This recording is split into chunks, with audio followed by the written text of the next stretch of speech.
Good evening, everybody. Brian Neubert here from goldenblack.com, live in Mackey Arena, this time following Purdue's riveting 100-57 by-game win over Jacksonville University. Purdue's second-to-last regular season non-conference game of the season. Purdue barreling toward its third straight undefeated regular season, I have to keep saying that, non-conference schedule of the season. This is your goldenblack.com wrap video. It is brought to you by our friends at the Purdue Union Club Hotel. Thank you so much to them for their continued support. We appreciate it as always. Look, these games are what they are. It's almost physically impossible to lose games like this when your team is as good as Purdue playing on its home floor. Everything has to go wrong for you. Everything has to go right for them. It's just not a game that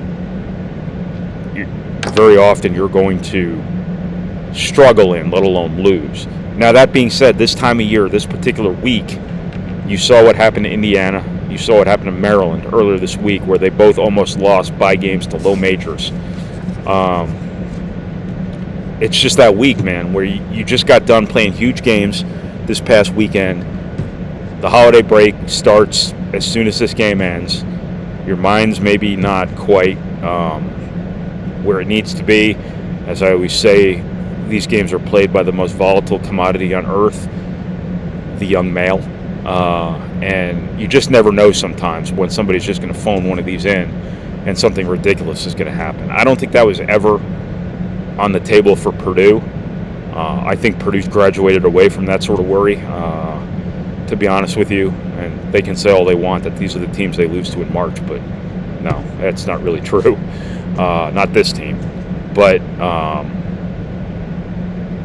I think Purdue, is a pretty mature team. I think I think they've been scarred by their past, and I just don't think that there's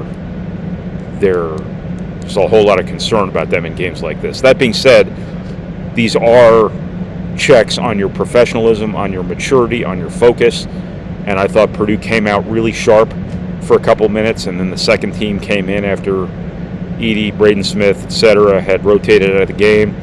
There was a lull. If there was a lull, you still won 157. This was Purdue's first time cracking 100 points this season.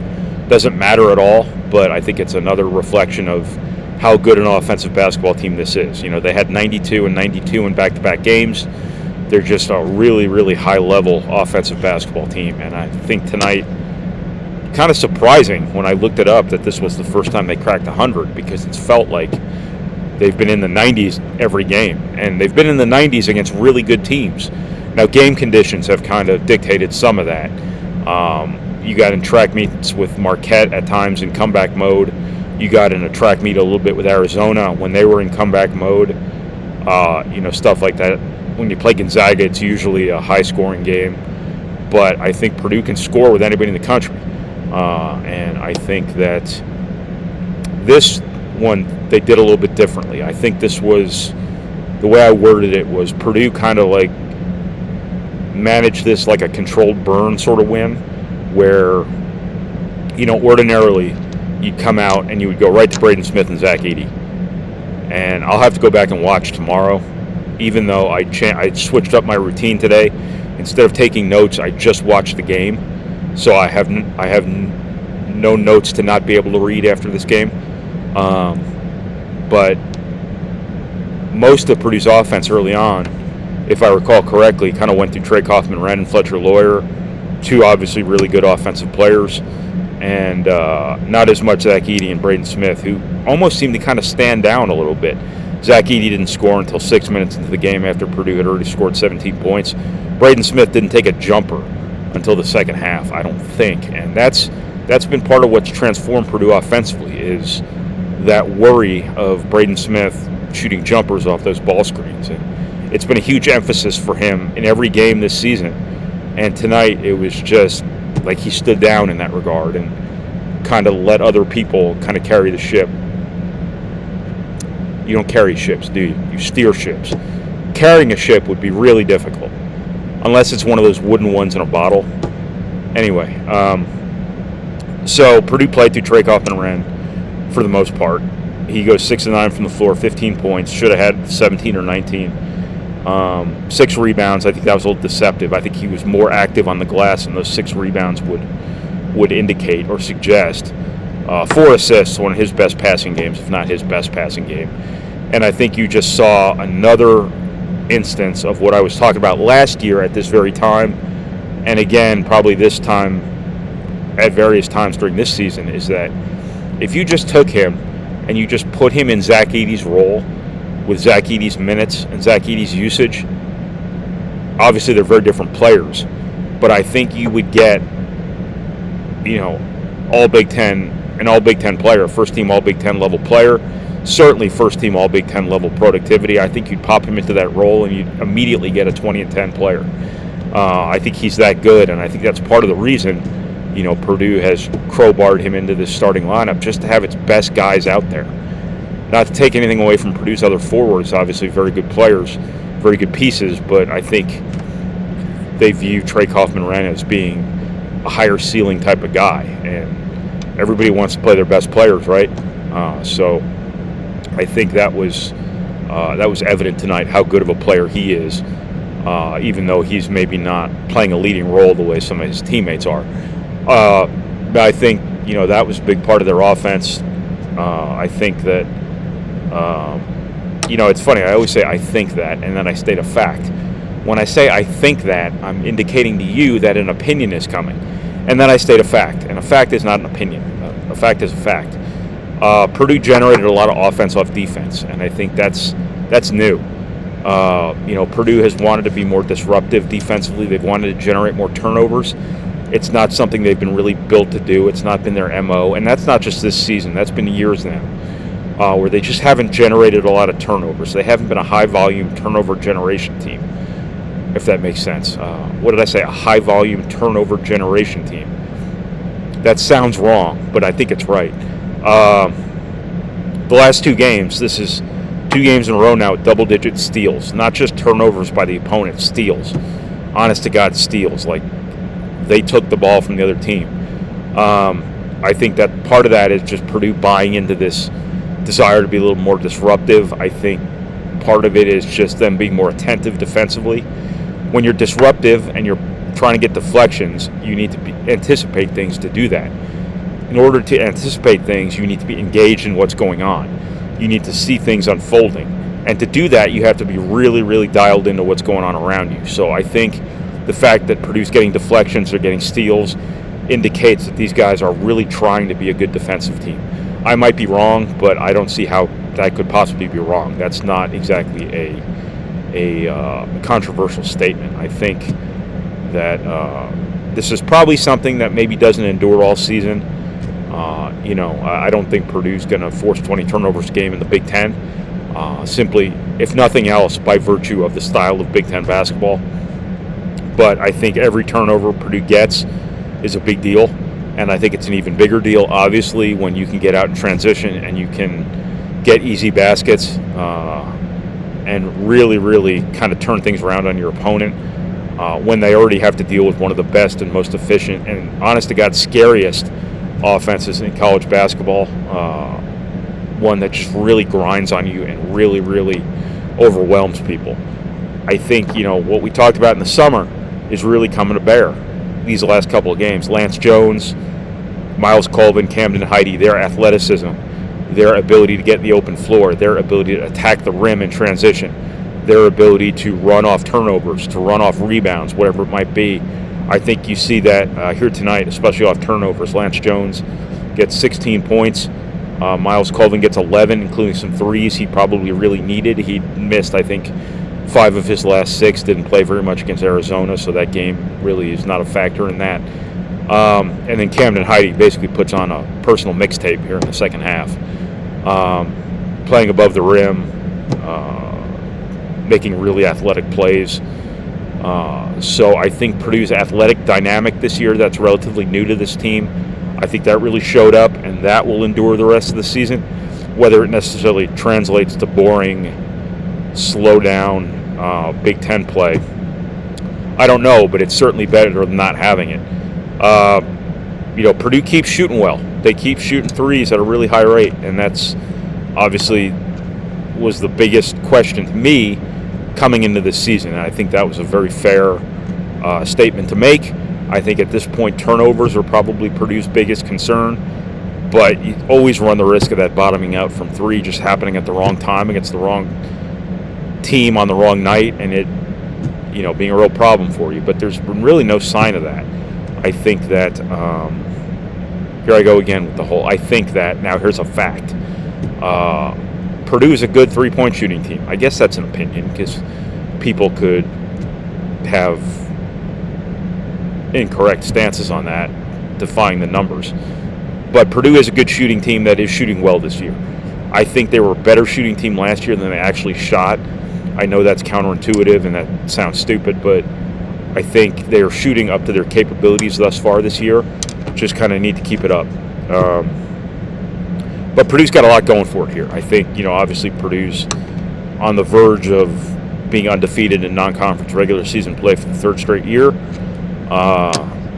That's a mouthful. That's a really significant feat. Not what Purdue aspires to. Obviously, your requisite reminder that Purdue needs NCAA tournament success in the worst way to validate itself, to quiet people, whatever it might be. But going undefeated in the non-conference season 3 years in a row, the way they have scheduled, is a really big deal, would be a really big deal. I don't think Purdue's going to lose to Eastern Kentucky, so I'm going to go ahead and chalk that one up just for this video. But I think that is a really, really big deal. I think Purdue's got threshold to get better. I think, we talked about defense before. I think they can get better from a defensive perspective. I think Lance Jones is still settling in a little bit. I think he's got to get a little bit better defending off the ball. He's good on the ball, off the ball. I think he's still, there's some deficits there. I think the shot volume, I think he's still settling into a little bit as he continues to get better and better within the framework of what he's playing with now. And he's been a game changer for Purdue. Don't get me wrong on that. He's been a game changer. But I do think there's still a little bit of upside left there. Camden Heide, Miles Colvin, I think they get better and better still with experience. And experience comes in practice too, remember. It's not a matter of getting these guys, force-feeding them as many minutes in these games as possible. They will be better at the end of February from practicing all February. They will be better at the end of January. I know I'm not going in order here, but they will be better at the end of January from a January full of practices. They'll be better at the end of February following a February full of practices, and they will just be better players. People tend to conflate game experience for experience, period. And I think there's something to be said for games like this where you're out there and they're actually running stuff for you and details matter. You have to execute things properly. But I think practice is something people overlook in terms of young players' improvement from the start of the season to the end of the season. But they will get better even more as they continue to practice, as they continue to get a little bit of experience here and there in games. And I think Purdue is just set up to be a better team, and that's the important part of this. The record, the number one ranking, whatever. The most important part of all of this is they be at their best for the stretch run of the Big Ten race and then going into the NCAA tournament. That is what matters most about this season. And I think Purdue's approached things that way. The fact that they just never lose in November, I think, is just kind of the way it's worked out. But I don't think you've seen Purdue's peak. I think the last couple of Novembers, the last couple Decembers, I think you saw, looking back on it, I think you saw Purdue's peak. Now, I don't think you've seen Purdue's peak. I think Purdue's still got some margin for improvement, probably a little bit more than this. But I think Purdue can get better, and I think Purdue can go on to have a really, special season. And look, I'm out of things to talk about, and I'm just sitting here talking.